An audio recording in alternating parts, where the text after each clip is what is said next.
Otodini Jesu. Tata boka nkiri abụọ na asatọ n'oge na-adanyeghị n'emume afọ nke atọ na-arụ ụka.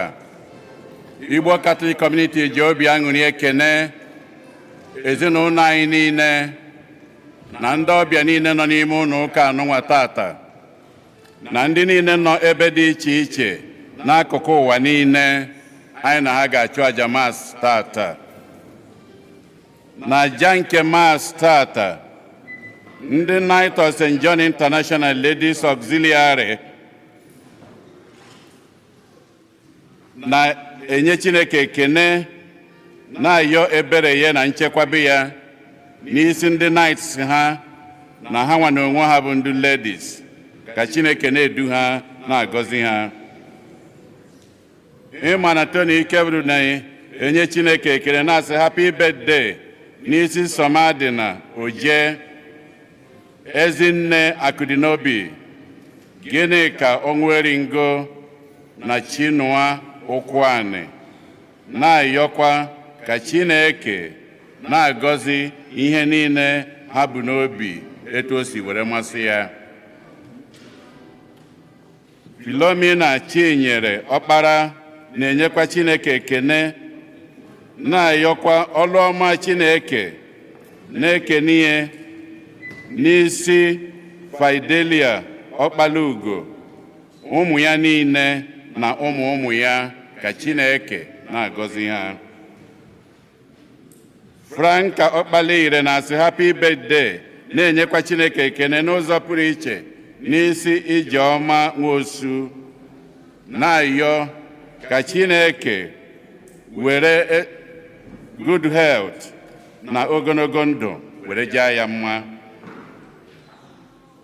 Philomena Chinyere Ọkpara na-ayọ ngọzi Chineke n'isi Rose Ama, otu na-akwa ọya were gbakee ọsịsọ. Ijeọma Nwosu na ezinụlọ ya na-enye Chineke ekene tata nyanwa na-elota mgbe eji were mụọ ya, were na-ayọkwa ka Chineke na-agọzi ya, ndị enyi ya, ezinụlọ ya na ezinụlọ ya.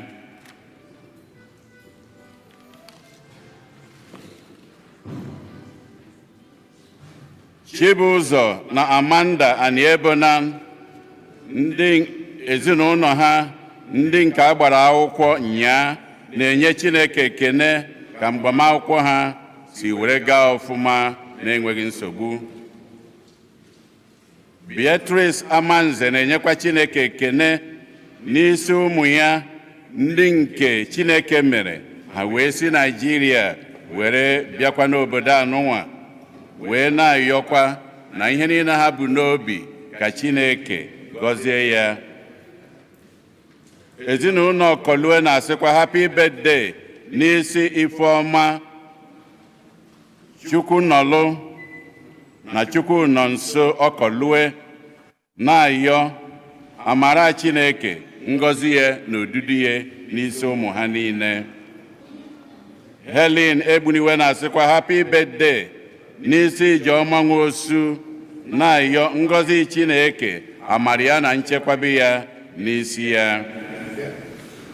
Ndị Ladies Auxiliary Knight of St. John International na-ayọkwa ka Knight of St. John mụbanye na West Coast, mana ndị nke nwoke mana ndị nke nwanyị. Onye achọrọ ka akpa afọ ya na-ayọ amara Chineke na ngọzi ya na nchekwaba ya n'isi nyanwa na onwe ya, n'isi ezinụlọ ya, ka Chineke mejuoro ha ihe ha bụ n'obi. Linus na Maria Oke Osisi na ezinụlọ ya na-asịkwa happy birthday, na-ayọkwa ngọzi Chineke, amara ya na odudu ya n'isi Linus na Rosemary Oke Osisi. Aloy Okoro na ezinụlọ ya na-enyekwa Chineke ekene ka Chineke si were mee ya wee si na akwa ọya ya were na-agbake ọsịsọ wee na-ayọkwa ka Chineke na-agọzi ya na-echekwabe ya. Chi gọziri Iwu Chukwu na-asịkwa happy birthday n'isi Tina Oruche na-ayọkwa ka Chineke na-abawanye ngọzi ya na odudu ya n'isi nyanwa. Ndị California Zionites na-enye Chineke ekene ka 3-day crusade nke emere na nga ọkpala si were gaa ọfụma, a na-enye Chineke ekene maka ya. Chi gọziri Iwu Chukwu na-ayọkwa maka ihe gịnị ka Chi Iwu Chukwu bụ n'obi ka Chineke mejuori ya. Ndị California Zionites na-enyekwa Chineke ekene na mmanụ nke etelo Evangelist Ebuka Obi were na-ayọkwa ngọzi Chineke nchekwaba ya na amara ya n'isi ya na n'isi ndị Zionites niile. Chi gọziri Iwu Chukwu na-ayọkwa ihe ọ bụ na-eme Iwu Chukwu bụ n'obi ka Chineke mejueri ya etu o si wee chọọ. Evelyn Mbaoje na-enyekwa Chineke ekene ka 3-day crusade nke Zion Ministry nke enwere na nga ọkpala si were gaa ọfụma were na-ayọkwa ka Chineke na-echekwaba na-edu na-agba Evangelist Ebuka Obi ume.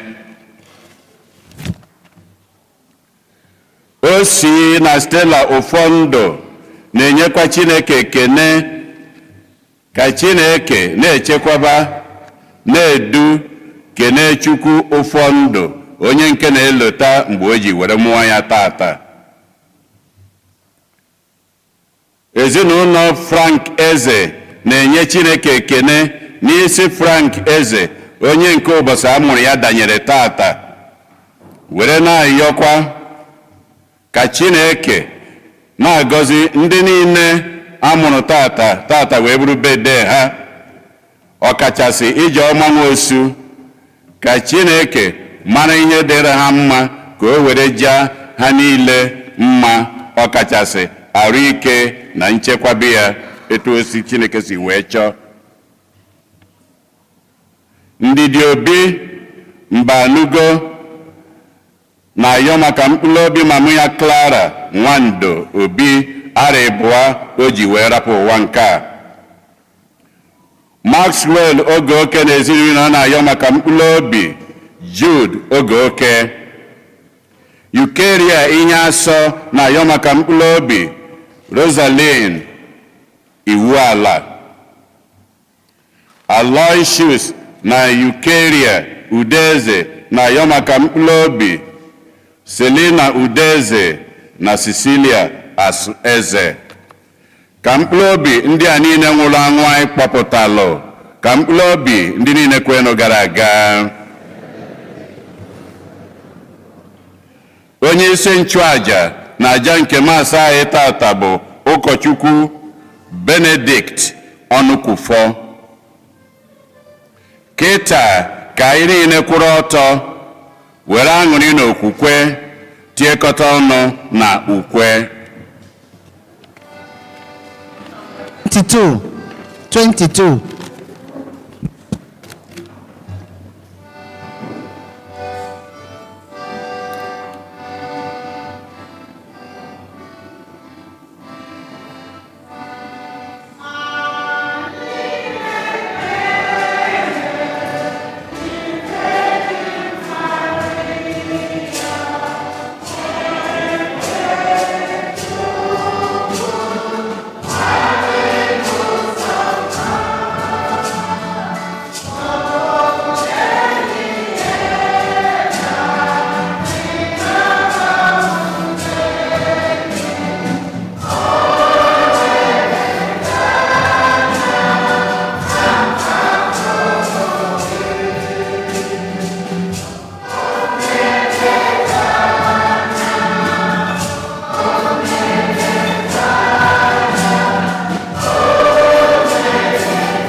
na Nwa na Mmụọ Nsọ.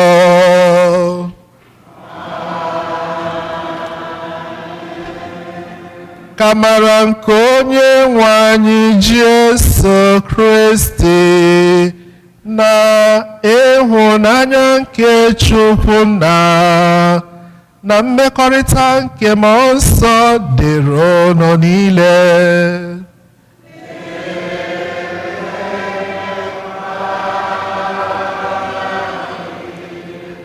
Otito dịrị Jesu. Jesu mere anyị ebere. Eji m aha Chukwu na-anabata unu na Jamisa nke ụbọchị taa, na-ayọzi ebere Chukwu n'isi anyị niile, ka anyị na-atọ ntị n'ala na ihe ọgụgụ nke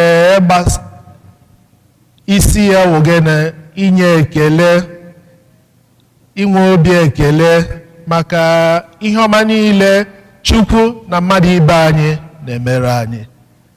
Ka anyị na-ekele Chukwu maka ịdị mma ya n'ebe anyị nọ, enwekwara olileanya na ihe ọma niile nke o zubere anyị na ọ ga-emejupụta ya.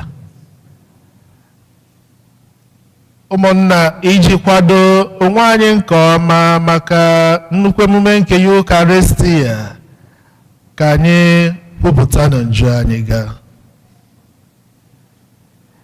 Ekwupụta ngwa Chineke ji ike niile emeela nke ukwuu site n'echiche na okwu na omume na site n'ịhapụ ezi omume kwesịrị na m ga-eme, site na mmehie m, site na mmehie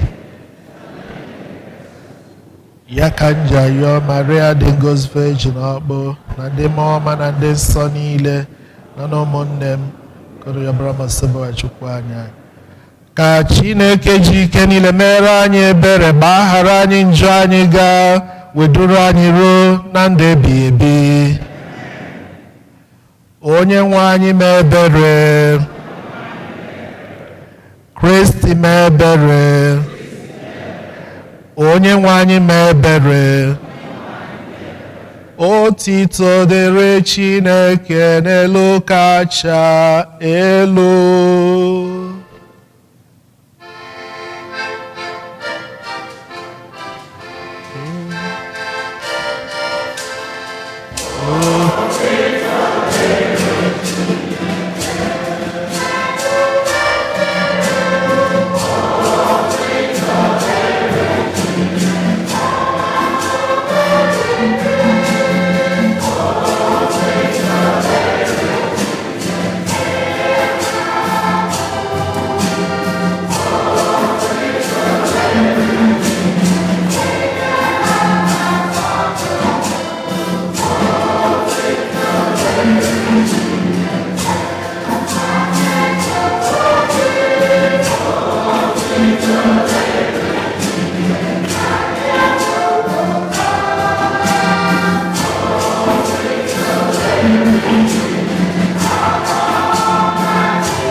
arịrịọ.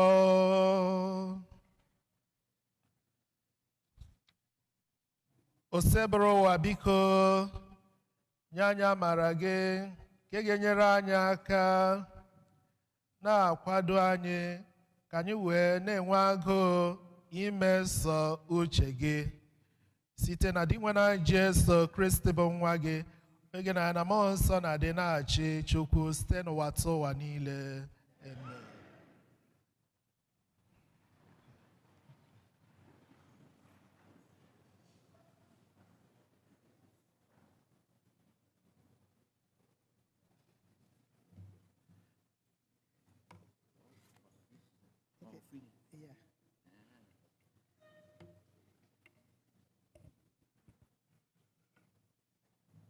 Ihe ọgọ ewetara n'akwụkwọ nke ndị eze n'usoro okwu Elisha onye Chineke. Neeman manyere n'osimiri Jọdan ugboro 7 wee bụrụ onye asachara ọrịa ekpenta. Ahụ ya bịara dị mmiri ka ahụ nwatakịrị. Mgbe Neeman na ndị niile so ya lọghachiri na be Elisha, Neeman guzoro n'ihu ya wee kwuo sị, ugbu a ka m ji mara na enweghị Chineke ọzọ n'ụwa niile karịkwa n'ala Izrel. Biko nara onyinye nke a n'aka nwaodibo gị.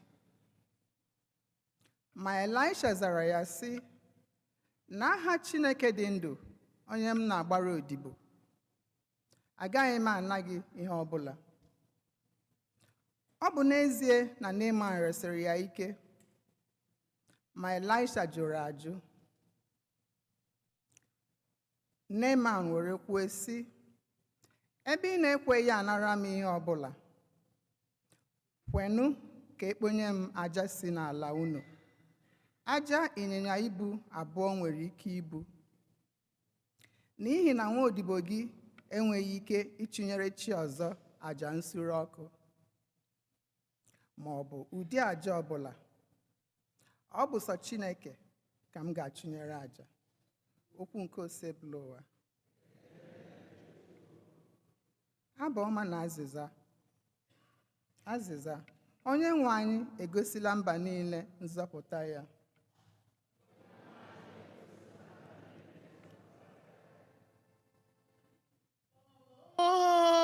Onye nwe anyị egosila mba niile nzọpụta ya.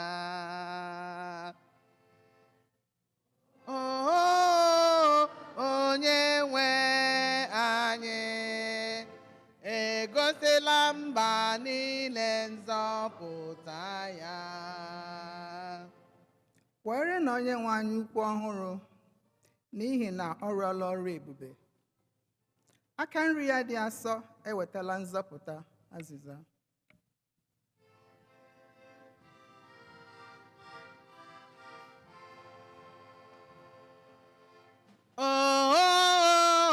Onye nwe anyị egosila mba niile nzọpụta ya. Onye nwe anyị egosila nzọpụta ya. O gosila mba niile ikpe ya ziri ezi. O chetala ịhụnanya na eziokwu ya maka ụlọ Izrel. Azịza. Onye nwe anyị egosila mba niile nzọpụta ya. Ụwa niile ahụla nzọpụta nke Chukwu anyị. Ụwa niile nụrịbanụ na Chineke, tibenụ mkpu ọṅụ, webenụ ukwu otito. Azịza. Onye nwe anyị egosila mba niile nzọpụta ya.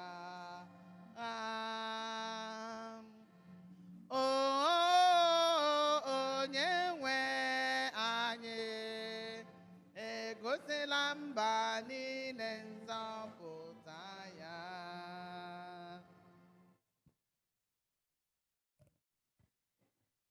Ihe ọgụgụ ewetara n'akwụkwọ ozi nke abụọ Pọl dị asọ degara Timoti.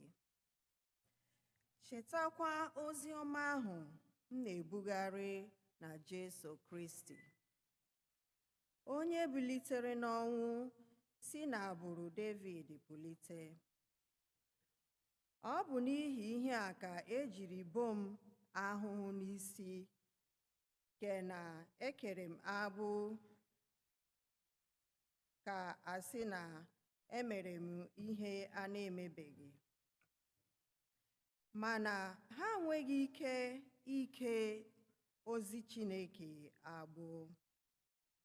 Ọ pụtara na ana m edi ahụhụ niile a n'ihi ndị ahọtara ahọta, ka o wee bụrụ n'oge ikpeazụ ha ga-enweta nzọpụta ahụ nọ n'ime Kristi Jesu, na otuto na ebube dị ebighị ebi nke na-eso ya na-aga.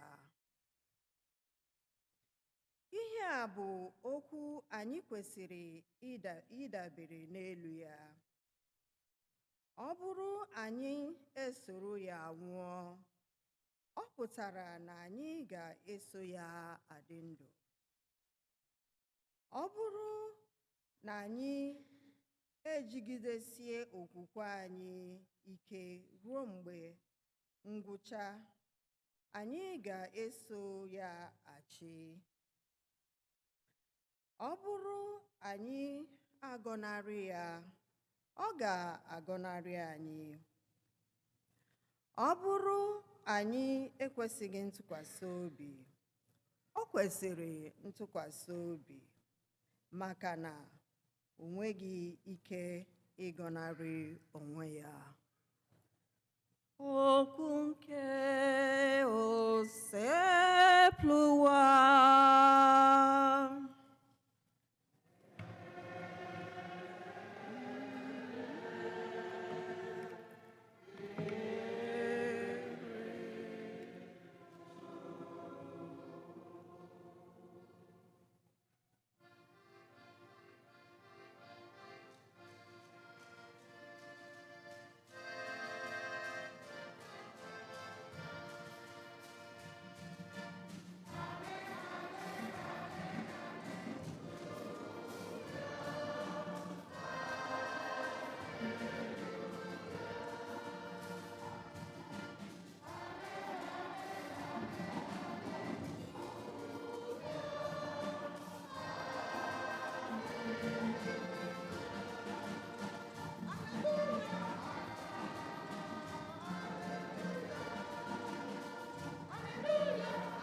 Na-enyenu Chineke n'ihe niile, nke ha bụ mmasị Chineke, maka unu niile n'ime Jesu Kristi.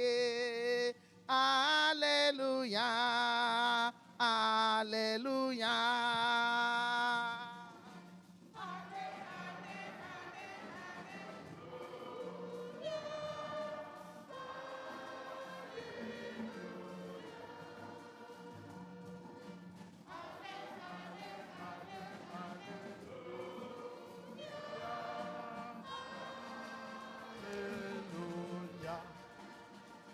Hallelujah.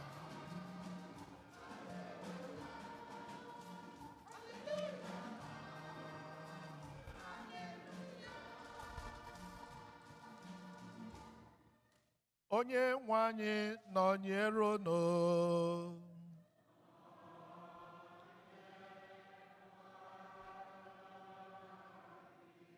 Ihe ọgụgụ nke ya si n'ozi ọma dị nsọ nke Luku dere.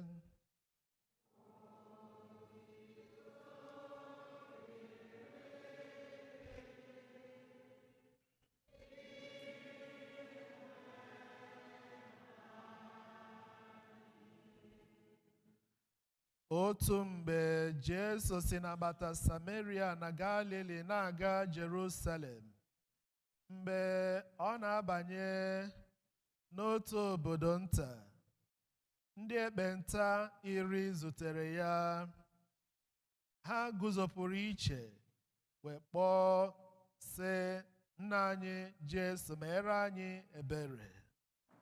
Mgbe ọ hụrụ ha, ọ sịrị ha, "Gaanụ gosi ndị ụkọchukwu onwe unu." Mgbe ha na-aga n'ụzọ, ka a sachara ha ọrịa ekpenta. Mgbe otu n'ime ha hụrụ na agwọọla ya, ọ laghachiri were oke olu na-enye Chineke otito. Ọ bịara daa n'ala n'ụkwụ Jesu na-enye ya ekele. Nwoke ahụ bụ onye Samaria. N'ihi ya ka Jesu jiri jụọ sị, "Ọ bụ na ọ bụghị mmadụ 10 ka a gwọrọ ekpenta? Olee ebe 9 ndị ọzọ nọ?" Ọ pụtara na o nweghị onye ọzọ laghachiri inye Chineke otito, ma ọ bụghị onye a bụ onye mba ọzọ.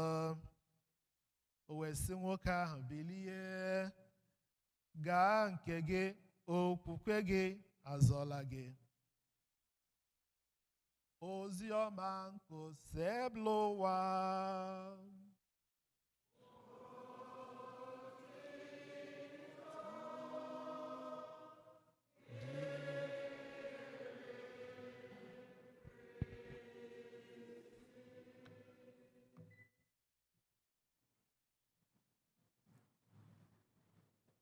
Hallelujah. Amen. The Lord is good all the time.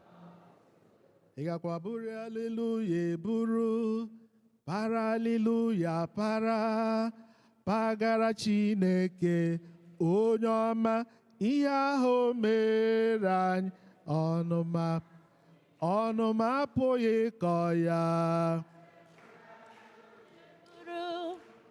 Para hallelujah para, pagara Chineke onye ọma ihe ahụ mere m, ọnụ m apụghị ịkọ.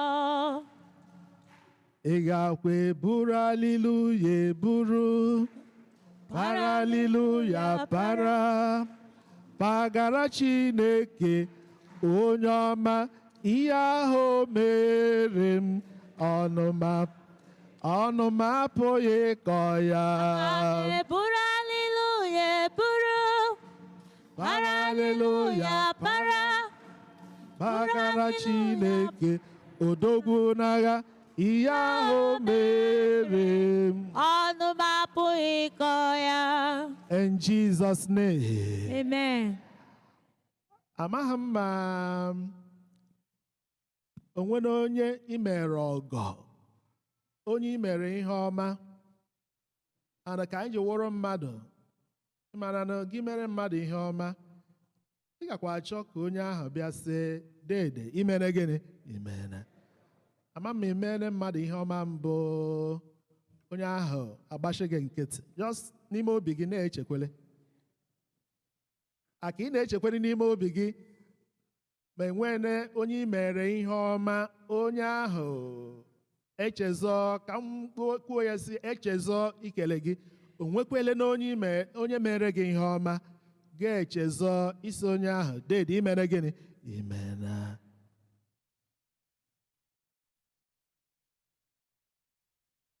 Ịma na ọgbọ anyị na ugbu a wụ ọgbọ, they think that they are entitled. Akwa na ghọtara? Ọgbọ mụ na gị na ugbu a wụ ọgbọ, so many people feel that they are entitled. Na-aghọta ihe m na-ekwu?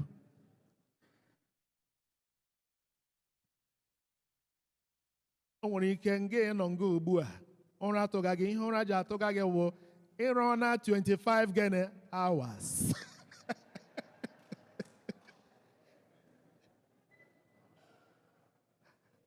ịrụ na more than ga-abịazie nga ụra na-atụ gị, adị gị rụcha ihe ahụ mebiri onwe nwanna nọ n'ụlọ, nwanna mere gịnị nọ n'ụlọ ga-agbajie $1 sende, $2 sende, onye ahụ lee anya na lat ya wụrụ 100,000, ya sị 100,000 na ọkwanụ gịnị compared to gịnị.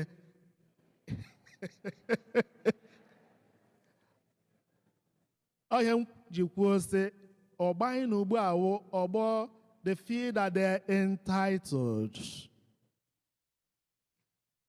nke na o nwezikwa ihe na-eku mmadụ gịnị anya.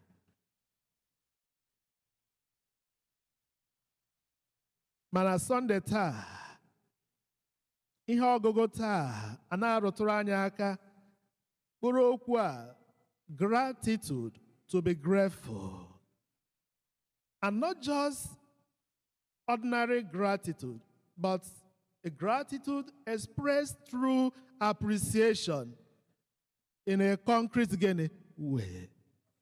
Ndị Igbo ji ekwu okwu sị ekele onye akịrị nye eme gịnị. Thank you, Jesus. Thank you, Jesus. Whatever I am now is by your grace. Amen. Thank you, Jesus. Thank you, my. Whatever I am now is by your grace. Amen. Whatever we have is by the grace of God. That I am alive, that you are alive, that you are talking, that you are hearing, that you are just nekanagije. It is just amara Chineke. Nke na o kwesịrị ekwesị bụrụ ihe ziri ezi na anyị ga na-asị Chineke imene gịnị? Imena. Mana ọtụtụ mgbe o jila eshi otu a dị. You might have heard this story. An old man, over 70 years, Ramaria, got hospital, etinye oxygen. After so many hours, agwa ya ihe ọ ga-akwụ hundreds of thousands. Ọ bụghị na nwoke ahụ enweghị hundreds of thousands ọ ga-akwụ, mana ihe o chetara ogene lekele nnọọ kamgbe ya wụ nwata ya ka ume ya eme gịnị ekutuo ya echee na ume ahụ oku ge na onweghị ihe o mere gịnị.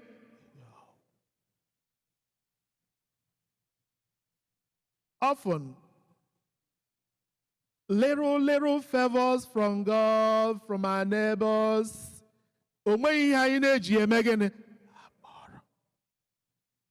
But today the word of God wants me to, the English version of that second book of Kings, Naaman returned to the man, the prophet, that hid him.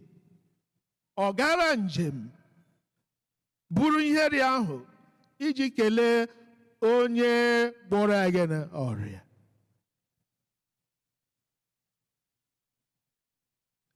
Naaman awụbụghị onye kwere ekwe. He didn't believe in God. But because of healing, healing led to belief, to conversion. Not only that healing led to conversion, healing led to gratitude. Oburuzi abụ ekele. Si Chineke imere gịnị? Imena. Oziọma taa ọkwa ofu ihe mmadụ ole ka agwọrọ? Mmadụ 10, mana ọ gwụchaa na ofu onye wụ onye si ka ya bịa mee gịnị? Si Chineke daalụ. nke na Sunday taa na ịdị nsọ bụ ụka a na-arụtụrụ m aka na-arụtụrụ anyị aka. Let's go back to the drawing board. We take the blessings of God oftentimes for granted. Ka anyị hapụkwala ka anyị na Chineke, di na nwunye bi n'ụlọ, ụmụ na nne na nna bi n'ụlọ,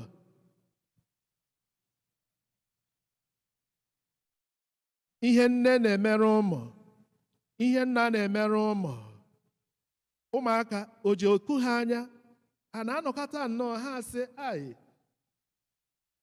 for this. Mgbe anyị nọ n'ụlọ, ọ wapụta anyị gị richaa, ekele daddy thank you, mama thank you, even ndị ka tọrọ ka atọ ga-eme ha gịnị? Ọwụkwa ha zụrụ ihe ahụ, mana ọwụ iwu na onye ahụ tọrọ gị ga-eme gịnị? Ị ga-asị ya auntie thank you. Ọwụ otu a ka ọ dịzi ka entitlement ihe anyị na ugbu a emeziela anyị, o nwezikwa ihe iji afọ ọma nne na nna na-emere gị akpọ, o nwekwa ihe nwaanyị iji afọ ọma di na-emere eme gịnị akpọ, o nwezikwa ihe di ji afọ ọma nwaanyị na-emere eme gịnị. I don't care. Naaman concretized his gratitude. He would have, buru ya n'obi, mana o gosipụtara egosipụta. O gosipụtara ya egosipụta. And na ihe ọgụgụ abụọ Pọl dị nsọ a na-arụtụrụ anyị aka na ọ wụchakwanụ mgbe ị nọ n'uju, mgbe ihe niile ị yọrọ Chineke mezuru gị ka ị ga-eji kelee ya. Pọl dị nsọ in other way around na-agwakwa anyị that we can, through perseverance, the hardships, adịghị ka onye si chọọ na ndụ, mkpụrụ osi ike anyị na-enwe na ya, obi si ike anyị na-enwe na ya, we can also use those moments in life. Because Paul the answer, now that second reading, he endured a lot because of the gospel. But despite all the hardships, Paul the answer gabigara, he trusted on the goodness of God. Ochekwube n'ịdị ukwu Chineke, mmeso ọma Chineke. Maybe Paul echetele ndị ke Chineke mere oge gara aga. Because of that, ma ọ dịzi mma ma ọ dị njọ, Paul asị ịhụna. And that's why hallelujah today, 1 Thessalonians chapter 5 verse 18. Ọ na-agwa anyị, in all things give thanks to God. Ma ọ dị mma ma ọ dịghị mma, anyị ga na-asị Chineke imere gịnị? Imena. Ka anyị na-asị Chineke imene, dịka m kwuru, nne o nwere ike nwaanyị ahụ nga na ugbu a ọ dị gị shi ebe ahụ mee gị gịnị? Kpọbata gị ebe. How grateful are you?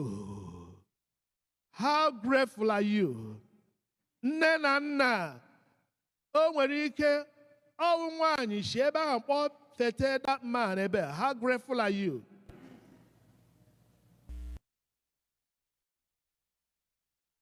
Ụmụaka in the family, nne na nna azụọ gị. O nwere one man I know. I say, first daughter I hear. Now he could have allowed her to, were loan, jego akwụkwọ. Ọ sị mba, na nwa ya agaghị eji loan eme gịnị? Na all hard labor ya ka ya ga-eji mee gịnị? Zụọ nwa ya gịnị? Why? The first daughter. The man ọzụchakwala nwa ya. He would have been, eating his money. Sị nwa ya nwaanyị bororo loan, ga-egocha akwụkwọ, rụọ ọrụ, ga-atawa ahụ ịkwụ gịnị? Loan. Nwoke asị mba, na ị ga-eji ahịrị ha gbọrọ ya azụ gịnị? Nwa ya nwaanyị. Ọzụchakwala nwa ya nwaanyị. Nwa ya nwaanyị eme gịnị? the man chete today ya dị ka ya ha ọgọ oge na ihe m na-amaghị.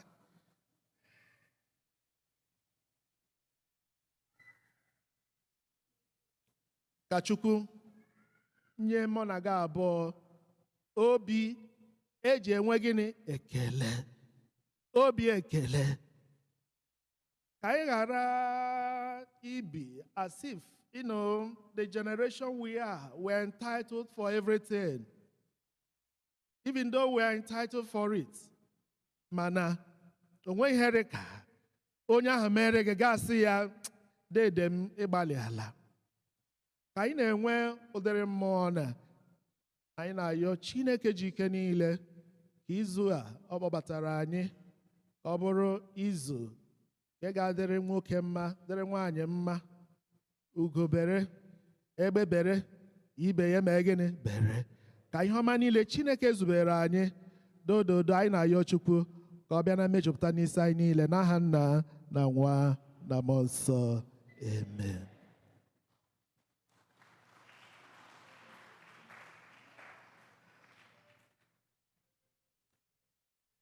Ekwere m n'otu Chineke,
ekpere nke ndị kwelụnụ ndị hụrụ n'anya.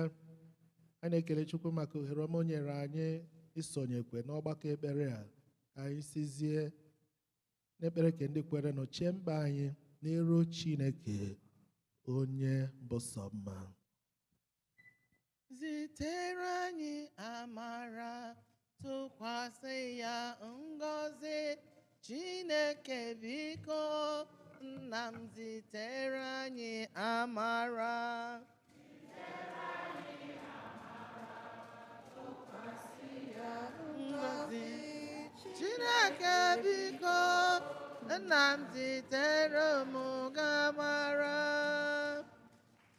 Maka nzukọ bụ ụka n'afọ Jubilee a, ka anyị gbasie mbọ ike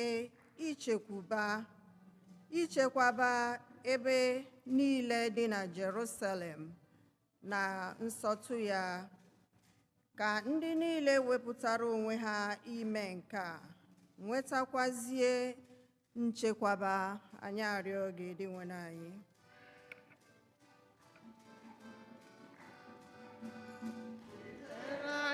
Amara, tụkwasị ya ngọzi. Eze biko, Nna m zitere n'ụmụ gị amara. Maka ndị ndu ndị agha na nke obodo ya na ndị na-enye ha ndụmọdụ, ka ha wee nweta ezigbo ndụmọdụ ma were ya kpọrọ ihe. Anyị arịọ gị dị nwe anyị. Zitere anyị amara, tụkwasị ya ngọzi. Chineke biko, Eze m zitere anyị amara. Maka ndị gbara ọsọ agha na ndị ọbịa nọ n'ala anyị, bụ ndị agha kụriri ala ha, ma ọ bụ ndị a na-akpagbu akpagbu n'ihi okwukwe ha, ka ha nweta nlekọta anya na ịhụnanya. Anyị arịọ gị dị nwe anyị. Zitere anyị amara, tụkwasị ya ngọzi, eze biko, nna m zitere n'ụmụ gị amara. Maka ndị obodo anyị na-akọ ugbo maọbụ ubi, ka ha nweta ezigbo ududu ụbọchị mara mma. N'ikpeazụ, ha nwetakwazie ezigbo owuwe ihe ubi. Anyị arịọ gị dị nwe anyị. Zitere anyị, zite amara gị, tụkwasị ya ngọzi, eze biko, nna m zitere ụmụ gị amara. Maka anyị bụ ndị nọ n'aja Maasị dị nsọ nke a, ka anyị site na ozi ọma nke agụrụ anyị tata wee mụta inye Chineke ekene n'oge niile na ụbọchị niile nke ndụ anyị, maka afọ ọma ya n'ebe anyị nọ. Anyị arịọ gị dị nwe anyị. Zitere anyị amara, tụkwasị ya ngọzi, eze biko, nna zitere n'ụmụ amara. Maka ụmụnne anyị ndị nwụrụ anwụ, ka ha site n'ekpere na arịrịọ anyị wee nweta ebere Chineke na ezumike ebe na alaeze eluigwe. Anyị arịọ gị dị nwe anyị. Zitere anyị, zite amara gị, nna tụkwasị ya ngọzi, eze biko, nna m zitere n'ụmụ amara.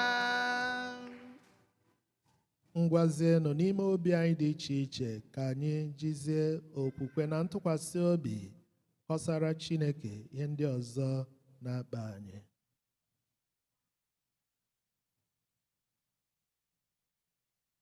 Ka anyị yọọ ndị mmeri ka o tinye ọnụ n'ekpere ụmụ ya ka anyị na-ekwe. O Maria bụ nne nke Jesu, O Maria bụ nne nke Jesu, O Maria bụ nne nke Jesu, biko nara ekpere nke gị. O Chukwu ji ike niile, ma ayọ ma anyị amaghị ayọ, tupu ore anyị mepee ọnụ ịma ihe na-akpa anyị, mezuzie karịa ka anyị si yọọ site na Kristi onye nwe anyị. Amen.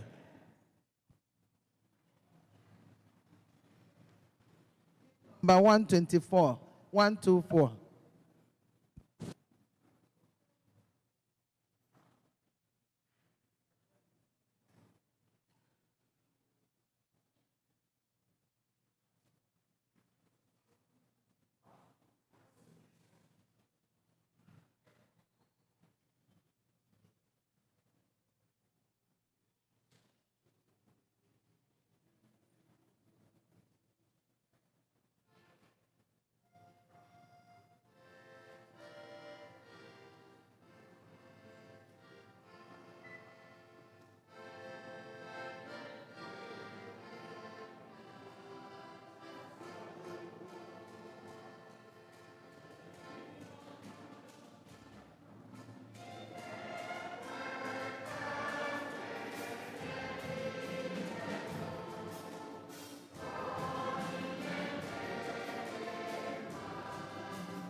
Mema, ponu yo mema. O mema. Oyo mema, chinazebere poyo mema. O mema. Oyo mema, kunechendo poyo mema. O mema.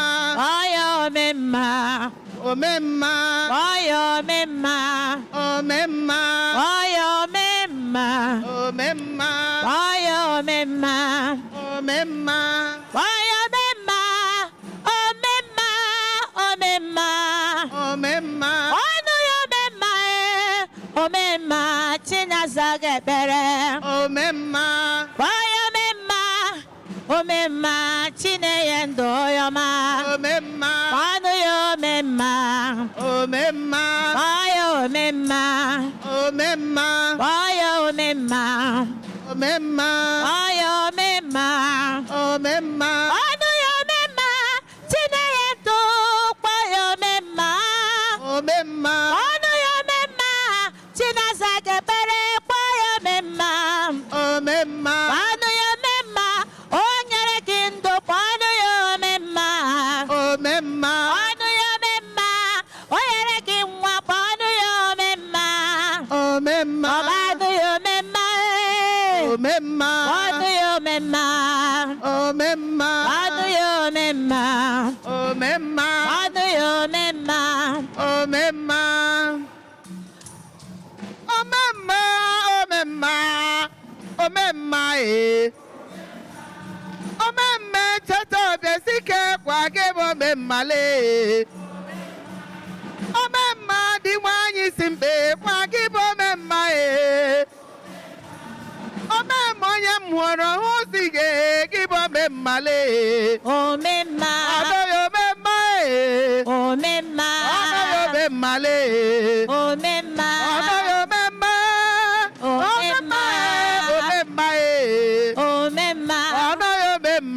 Bonoyo bemma, bonoyo bemma, Omemma.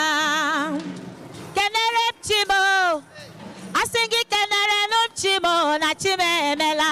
kenere chimo. Anemu kenere chimo na chimemela. Asemu kenere chineke. Oye na kosi kenere no chimo na chimemela. Kenere chimo. Anemu kenere chimo na chimemela. Kenere chimo. Oye yere kindu kenere no chimo na chimemela. Kenere chimo. Anemu kenere chimo na chimemela. Esi chimle. Agazere ma. Esi chimle. Agazere ma. Esi Agazere. chimle. Chimo. Kenere mo chimo. Enyi mu kenere chimo na chimemela. Chimo na chimemela. Kenere chimo onye onyere ndo soro m kelee ya na chenya maka. Kenere chimo. Nwanne m kenere chimo na chimemela. Kenere mo chimo onye onyere ọmụmụ bịa na kelee ya na chenya dị ụtọ.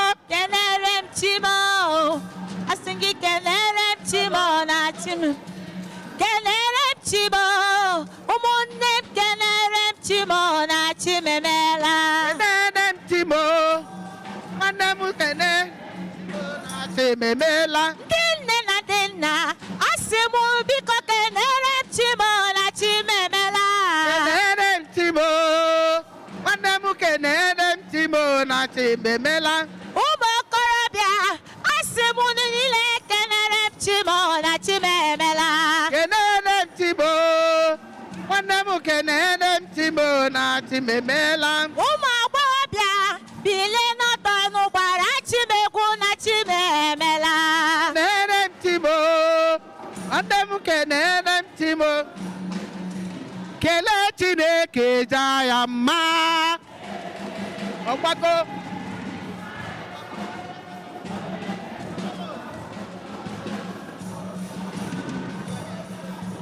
Kelee Chineke ebule ya elu o.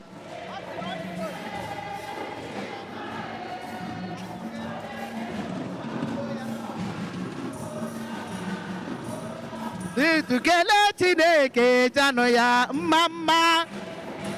Mma mma ọ dị mma papa. Onye ọma. Agbọghọbịa kelee Chineke janụ ya mma mma onye ke. Aga m atọrọ Chineke m mma mma onye nwe. Aga m atọrọ Chineke mma mma. Onye nwe anyị imeela. Aga m atụrụ Chineke m mma mma onye nwe anyị imeela. Aga m atụrụ Chineke m mma onye nwe anyị imeela. Aga m agwara Chineke egwu dị mma. mma onye nwe anyị imeela. Ndị gbara Chineke egwu dị mma mma. onye nwe imeela. Ndị gbara Chineke egwu dị mma. onye nwe ọ gọziela m Chineke si na ọ gọziela m ebighị ebe. Ọ gọziwo m Jehova si na ọ gọziwo m ruo ebighị ebi. Onye nwe m ndụ m onye nwe ụgha si na onye nwe m ndụ m ebighị ebe.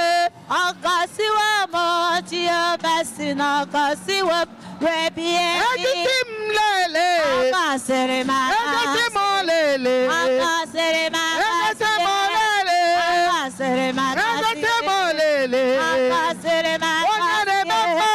Ọ gọziri m Ejisi m lele. Ọ gọziri m Onye bụ dike.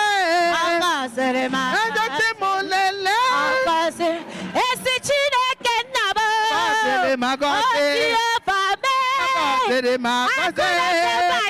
Ọ gọziri m agọzi.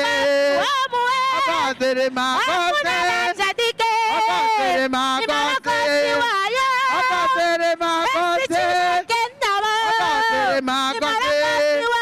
Ọ gọziri m agọzi.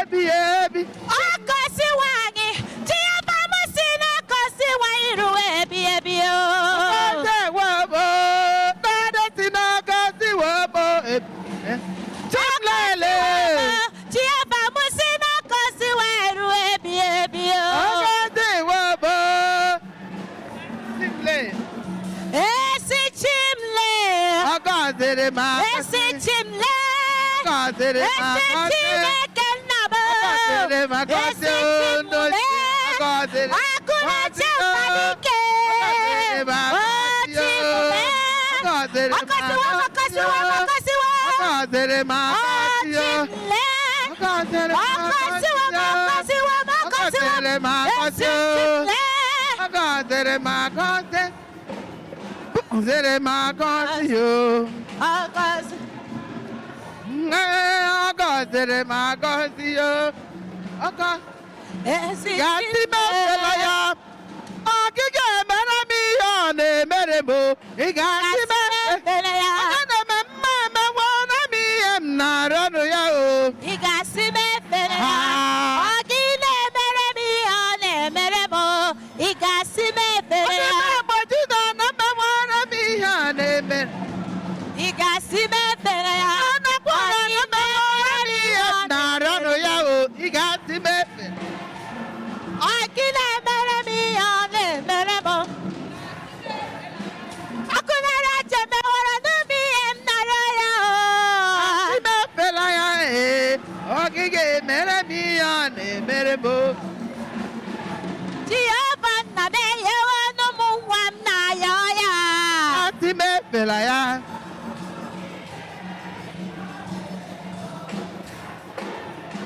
Jehova m emewara n'anyị ihe anyị na-arịọ ya o Gasị mefela ya.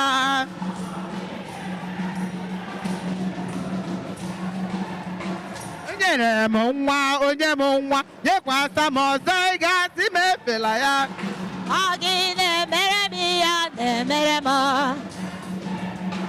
Ayọrọ m ya dị ya onye m ode, nyekwasa m ọzọ.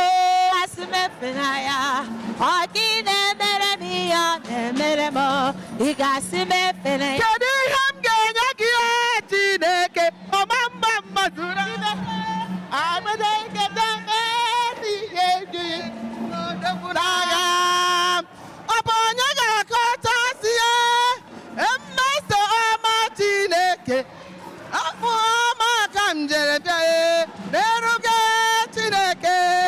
Abụ otito ka m jere bịa eze chekwa tọrọ ọgbọ na-eto ya o, eto ya o. Ọ dị m tọrọ ọgbọ zebe ya.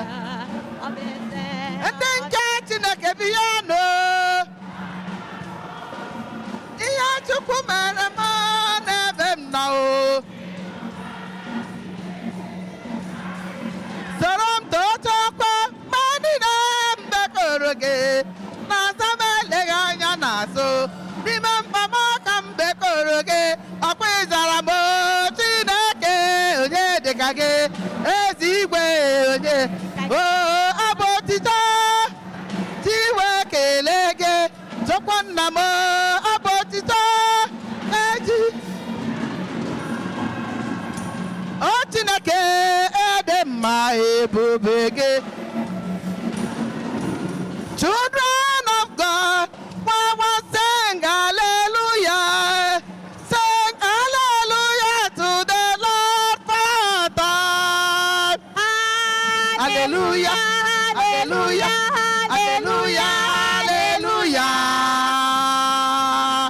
Hallelujah. amen Hallelujah. amen Hallelujah. amen amen amen Hallelujah. amen O nyere gị ndụ. amen Achọ ndụ. amen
there is joy in my heart, flowing like a river.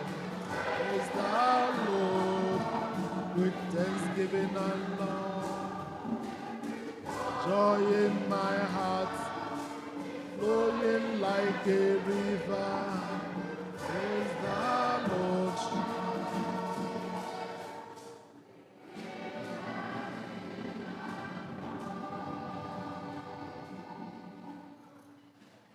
Rịọwa na ụmụnne m ka aja m na nke unu bụrụ ihe ga-amasị Chukwu nna ji ike niile ịnara.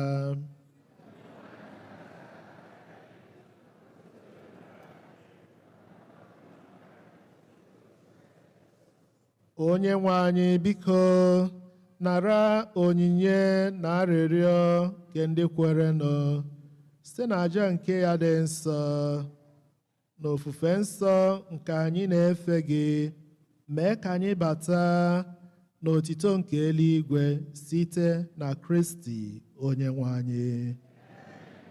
Onye nwe anyị nọnyere unu, welite n'obi unu elu, ka anyị nyenụ dị nwenụ Chukwu anyị ekele.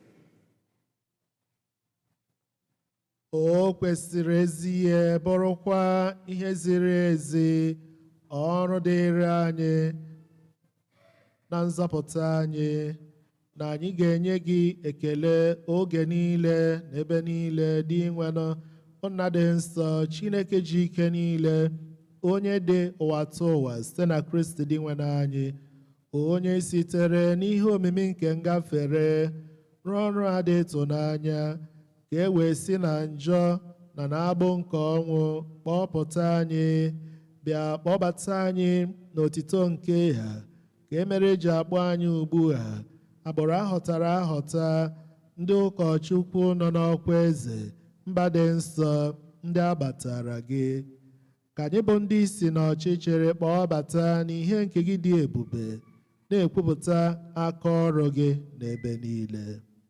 N'ihi nke ya anyị na-eso ndị mmụọ ọma na ndị isi mmụọ ọma ha na ukpu eze dị ike ọchịchị nakwa igwe ndị agha niile nke eluigwe na-ekwu ukwu otito gị akwụsịghị akwụsị na-asị: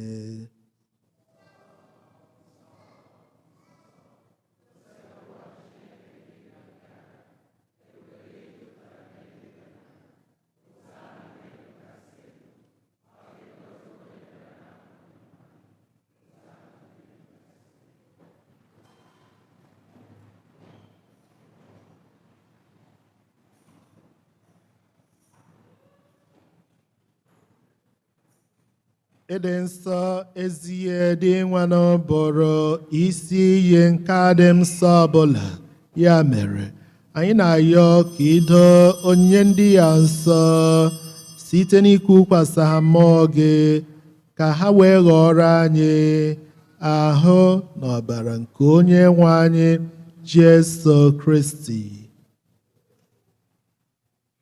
onye mbe o kwetere ka edunye n'ahụ ọnwụ, were achịcha ka ọ na-enye ekele nyawa ya, nyekwa ya ụmụazụ ya na-asị: naranụ nke ya, rienụ ya ụnụ niile, nke ya bụ ahụ m ka a ga-edoronye maka unu.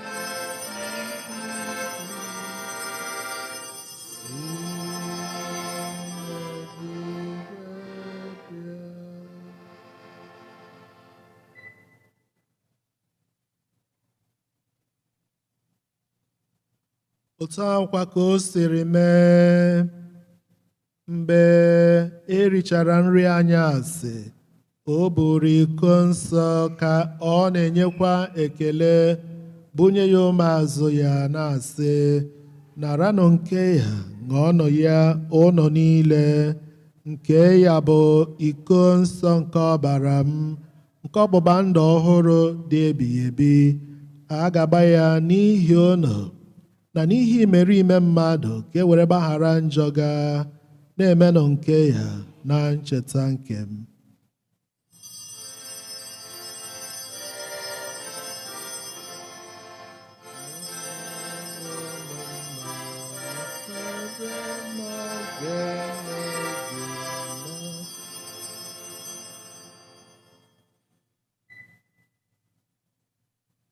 Ihe omimi nke okwukwe.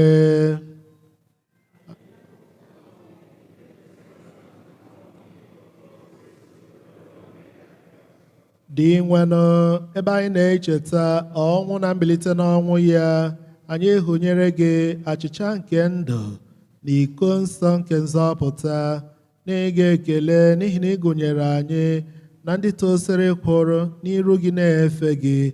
Anyị ji umeala yọọ ka anyị bụ ndị na-eketa oke na ahụ na ọbara Kristi, bụrụ ndị a ga-ekpo ụkọba ọnụ site na mmụọ nsọ. Dịkwanụ cheta nzukọ gị gbasara n'ụwa niile, mee ka o zuo oke n'ịhụnanya ya na popu anyị Leo na bishọp anyị Oze na ndị echiri echi niile.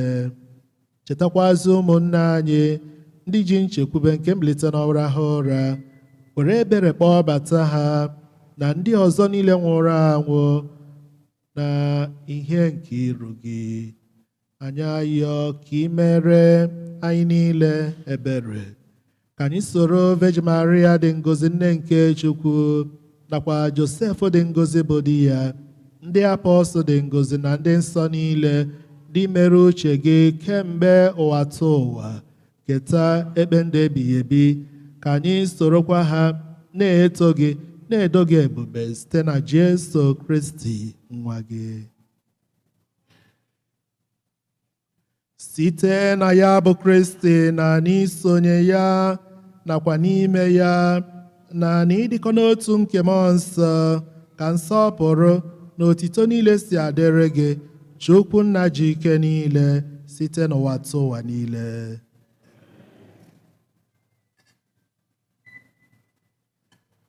Ebe e nyerela anyị iwu na-enye ndụ, anyị abụrụkwa ndị eji nkụzi nke Chineke were zụọ, ka anyị were nụ nkamobibe na anyị nọ n'eluigwe, ka otuto dịrị aha gị.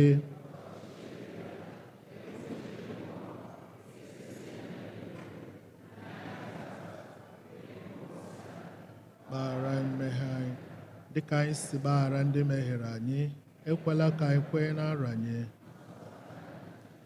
Zọpụta anyị, anyị na-arịọ ose bụrụ ụwa n'ajọ ihe niile, were ebere nye udo n'oge nke anyị site n'inye aka ebere gị, ka azọpụta anyị na njọ oge niile, anyị were gbaa n'ahụ nsogbu niile, were nchekwube dị nsọ na-atụ anya maka mbighachi nke onye nzọpụta anyị Jesu Kristi.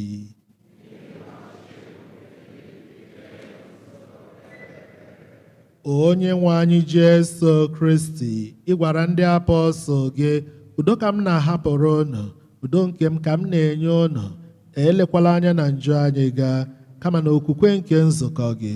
Nye ya udo na ịdịkọ n'otu ka uche gị siri chọọ, gị bụ onye dị ndụ na-achị ebighị ebi ebighị ebi. Udo nke ose bụrụ ụwa dịrị unu mgbe niile.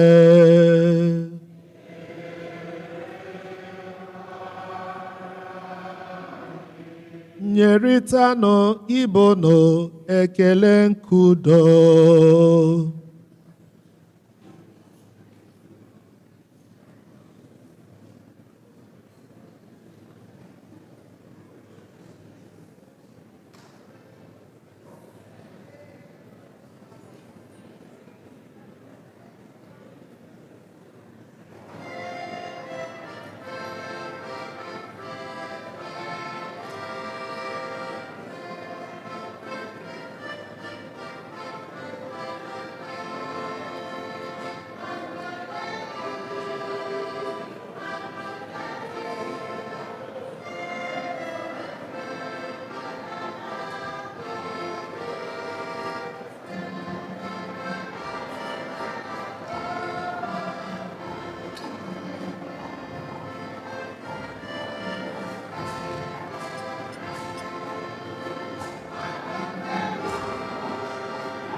lee nwa atụrụ nke Chukwu, lee onye na-ekpochapụ njọ nke ụwa. Ha dị ngọzi bụ ndị a kpọrọ n'ori nke nwa atụrụ Chineke.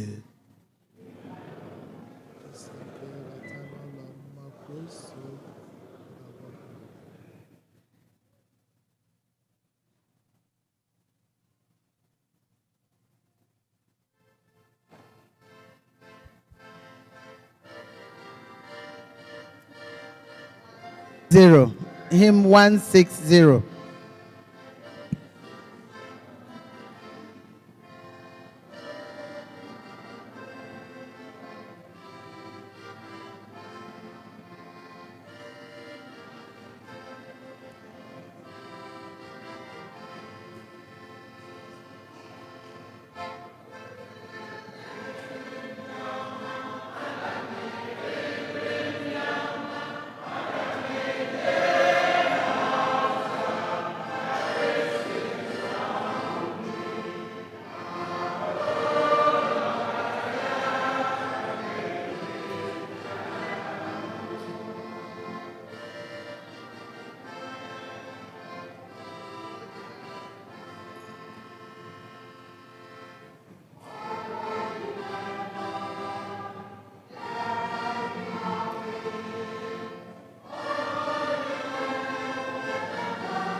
One 66.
Eight.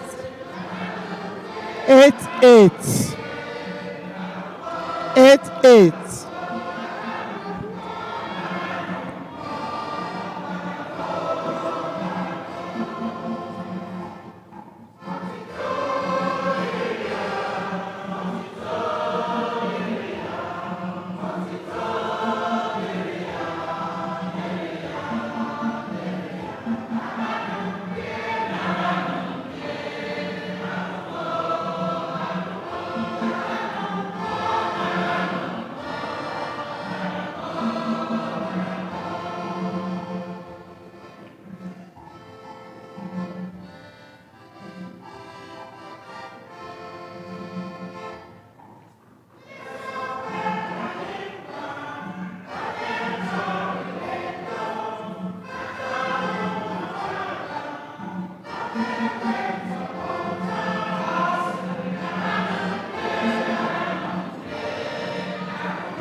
172, 172.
Ka anyị rịọ arịrịọ.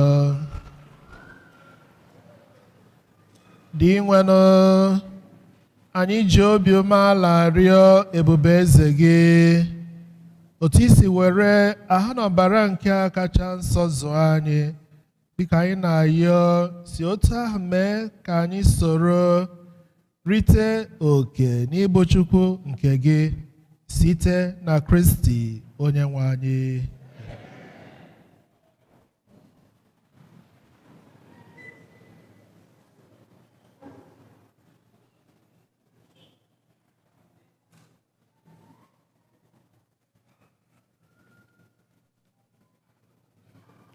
Anyị nwere obere ọkwa one ma one.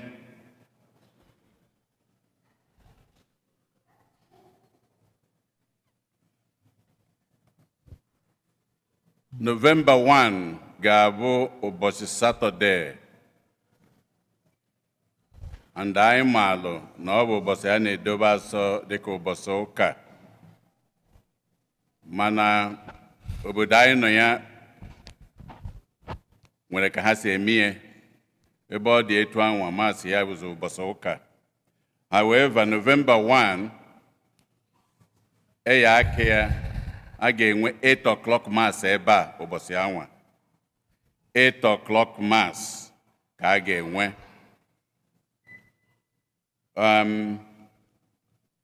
November 2 bụ ụbọchị ụka na onwe ya. Ọnwa November ka eji elote n'ụka niile na Catholic Church niile n'ụwa, ndị niile nwụrụ anwụ. Enwere envelope maka ya. Ndị enwerekwana envelope maka ya, idepụta afa ndị chọrọ ka elota, itinye ihe n'ime ya, mechie ya. Enwere nkata a ga na-ewepụta bido ụbọchị ụka bịaba. O ya abụ n'ọnwa Novemba niile, maasị ọbụla ekwu n'ebe a ga-ebutie were na-elota ha n'ekpere. Ya ụbọchị ụka ọbụla iwere envelope nke gị bịa, nke itinyere afa ndị metụtara gị, itinye ya ihe, tinye ya na basket a ga-adọba ebe a. Oge ọnwa Novemba akaba ụka maka ha niile. Novemba 2nd anwakwa ndị ụmụ nwanyị Udoka na ndị Ele County Public Health vaccination nke ha na-abịaba ebe a kwa arọ. Ọ ga-abụ ụbọchị anwa November 2nd 2 p.m. A na-eme vaccination maka flu, COVID, pneumonia, hepatitis vaccination clinic. Flyer ya dị na board. O nwere ego a na-ana maka ya. Ọ bụ ịbịa anyị na-agwakarị ndị okenye, ndị niile nwere arụ mgbu, ọ bụrụ ma arụ ọ na-ayaghị ma ọ naghị ayaghị, ma o nwere ndị ọ na-aba bịa ha onye ọzọ kwaba ụkwara ọ yabe ya, anyị maalụ nke anwa. So ndị dị etu ọ na-adị mma ka ị nwee vaccination ụmụ ihe ndị a.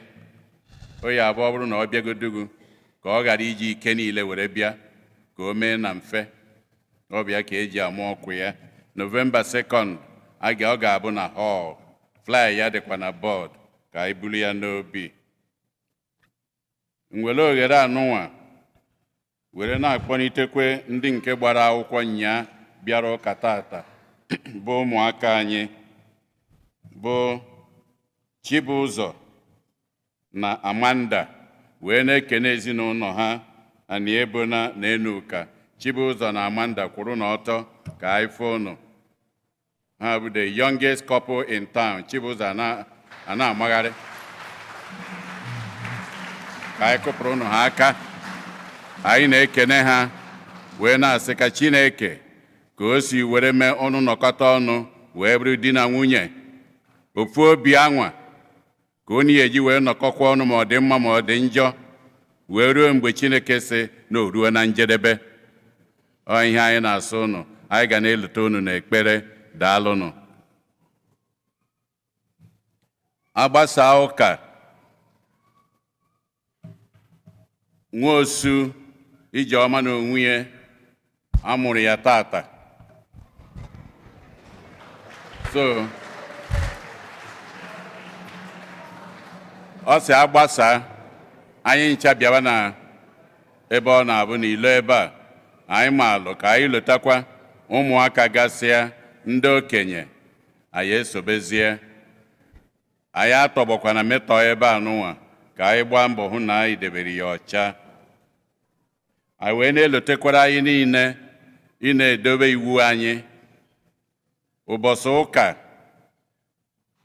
anyị na-esi na Vanessa Avenue were abata ka anyị ghara ị na-esizi n'azụ m ebe a nụnwa ebe esi apụ apụ sọọsọ ụbọchị ụka Vanessa Avenue ọ bụrụ na emechie ya ị mara na ebe a ejuna Chukwume kwuru anyị nwere ndị ọchịazị na-anọ ebe ahụ oge niile biko ka anyị na-asọpụrụ ụnụ ha na-erespekt ihe ha gwara anyị ka ebe a nụnwa onwe ebe a sịghị paakị na ejenechie ọnwụ paakị ya ebe anwa kpọchie moto na-aga ọgịnị ka ị ya eme m ọ bụrụ ezigbo ihe ka anyị na-efolo directions ha anyị bịakwa ebe a oge a na-atụ mma ndị na-atụ mma anyị ekwukwa ya ọtụtụ oge ndị nne nwaanyị na ndị agadi nwaanyị ka m na-elotere nke a ndị grandmothers ndị na-agbagotere ha isi n'akụkụ na-abụ were na-abanye gaa n'azụ were banye na line ndị na-abịa isi n'etiti na cut in is not allowed ihe kọna amaghị anyị arụ ka anyị wepụ ya ebe a ọ bụrụ na ebido ha isi na jee n'azụ kwụnye n'azụ soro usoro esi wee kwu were na-aga ka ihe gaa ọfụma ọ bụ anyị niile ka m na-agwa ọtụtụ n'ime anyị ada anụ ma agwava amalighị na-eme ihe nke ọzọ bụ ọ bụrụ na ị na-aya agba ikpere ọ bụrụ na arụ adịrọ gụ ọ bụrụ iwu na iyi afụta obi gị dị ebe a already nọdani n'oche gụ you don't have to come out so at that abụrụ an excuse ka isi n'etiti were banye ọ bụrụ na gị ama aganwe ije jee n'azụ nọdani ọfụma Chineke bara gị mmụọ ọ ghọtara ihe a na-eme anyị were oghere a were na-asịzi ndị tata bụ ụbọchị izi ha na-abịa ụka ebe a ha kwụrụ ọtọ. If today is the first time you are here to worship with us, please may you stand. First time worshipers. Oh, nekwe na anya erika kwa ha ndị first time biko ka anyị kụpụrụ ụnụ ha aka. You are welcome, and please, whenever you are around, come back and worship with us and pray with us together as a community. We thank you very much.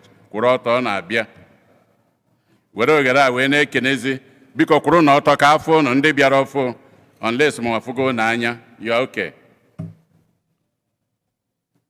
Wee na-ekenezi Fada ụkọchukwu Ọnụkwufọ bụ onye nke du anyị na maasị tata. Anyị na-ekene ya ụkọchukwu daalụ daalụnụ.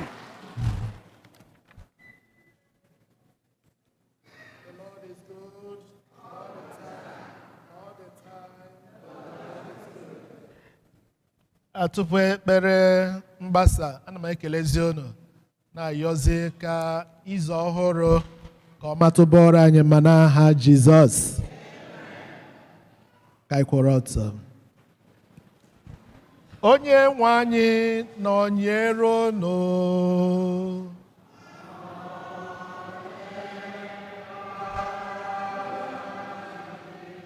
Ka Chukwu jike niile gọzie unu Nna na Nwa na Mmụọ Nsọ.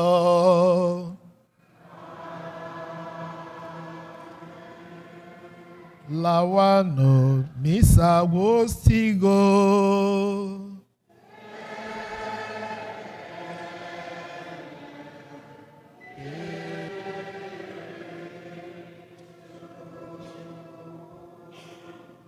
(184)